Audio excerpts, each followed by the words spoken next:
So one question I get all the time is, Cody, what does it actually take to buy a home in today's market with interest rates so high and as high as home prices are? Well, instead of me telling you, how about I show you? Let's go to the whiteboard. Okay, so the average home in the United States of America in 2023 is $460,000. So if you were to buy the average home today and you were to put 5% down payment, that's going to put your principal and interest payment at around $3,606.11.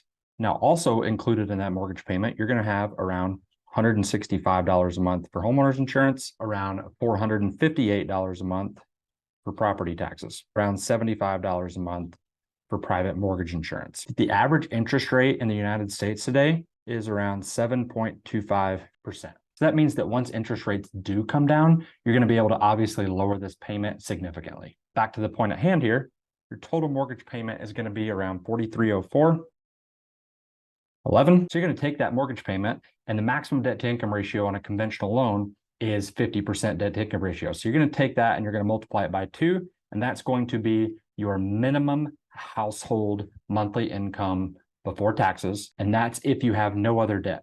So in order to buy the average home in the United States of America, you have to make $8,700 a month with no debt, household income, or $103,000 a year just to afford the average home in the United States.